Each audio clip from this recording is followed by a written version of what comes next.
How you doing there, EJ? I'm doing great, Arrow. It's a super snowy day here in Utah. It is crazy. I am so jealous of you because I grew up in the state of Montana, and so to have that western snow is like, you know, unless you experience what it is out there, all it is just a photograph. Yeah, I mean, like right now, I think this year is our record-breaking year of the most snow we've ever had. So a lot of people are freaking out because they think there's going to be a lot of flooding once things starts melting. EJ, I'm glad that you're getting the snow in record numbers because I want that Great Salt Lake to fill back up. I don't like the photographs and the stories that I'm reading about that Great Salt Lake. No, yes. Hopefully we can channel all of the runoff straight back into the lake. And I think if we have 2 more winters like this, we should be back to normal, hopefully. And isn't it weird how Mother Nature is doing that? Because look at California. All of those lakes were drying up too, but now they're not complaining. Yeah. Literally, though, it's kind of like, oh, okay, I see you're suffering. Here we go. Let's bring it back. Have you noticed how many musicians are moving to Utah? Because I've talked with so many creative people that are setting up shop in the Utah area. What's the vibration? What's going on out there that everybody is attracted to it?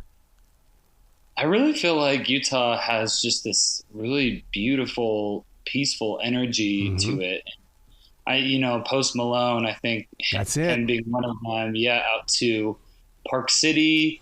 I think he didn't really like the LA vibe that he was getting and whatnot. It's very, how do I say it? It's a business sharky world. You know what I mean? And I feel like Utah is just, you come out here and things are a little less expensive than California. You get lakes, you get mountains, you can even find deserts and little Saharas, and it's just, I don't know. I feel the exact same way whenever I leave out of town for travel on vacation or for music. It's super fun, but when I come back home, I'm like, oh, this is home. I just can't move. This just feels like home to me. And not even the fact that my family's here. It's just the geological beauty you get and the feeling you get, and it's not overly crowded and populated as well. So people are always like, we have enough in Utah, like stop coming here. I'll tell you, when I fly into Salt Lake City, I really honestly feel something. I feel like I've arrived someplace. And so when I have a 2 or 3 hour layover there in Salt Lake City, I just want to feel that moment. Yeah. I totally get that. And the airport's brand new. It's super beautiful.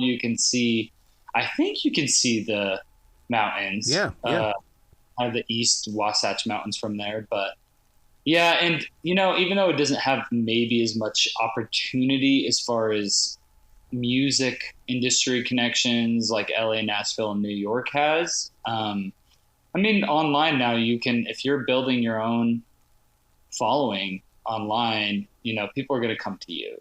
I'm blessed with the opportunity to talk with a lot of punk rock bands that are from that area, and I think it's funny that they call Utah home because punk rock is it's all about the angst or selling a message, but they love Utah. They love Utah. Yep. It's the least angsty place you can live. When you're writing music, is it a collection of riffs, or are you sitting down in the moment of now and you're saying, okay, use me as a tool? I really feel like it all kind of comes out as one just big flow of energy. Yep. For me, it's like, it's always a different process every time. But I had started writing a song out when I was in LA and filming, and literally in the studio finished up a recording of that song. And it's one of my favorite songs I've ever written. And the vocal delivery is just insane. And that one kind of came about in pieces. Like I had one melody, I had 2 melodies, like a verse and a chorus, but then the verse was way too similar to a John Mayer song. Yeah. I had to change that up, and I even changed some of the chords up a bit. But the chorus melody I always kept for the most part. That's what I've always loved about music is the fact that it's like a growing period, and I just wish more listeners understood the process of how a song comes to life, and that it doesn't just happen. It's got to be able to ferment. Yeah, it's so weird because I have had, some songs kind of come out really quickly as far as like a melody and a lyric per se but even those songs, maybe they take a little bit more time in the back end as far as figuring out the recording side and production side of it. Where some songs, take a lot more time in the writing portion as far as like getting the melodies and the lyrics right. And I spend a lot of time on lyrics now, not like I used to, but lyrics, man, there's so many things that have been said and overdone that I really want to say an experience like this song had to do with heartbreak, but I'm like, that's been done so often. Like, how do you say heartbreak in a different way and in your own perspective, and what angle are you coming from? Are you the heartbroken? Are you the heartbreaky? Like there's so many ways to go about it. And I tried to be as least cheesy and cliche as possible. Yeah.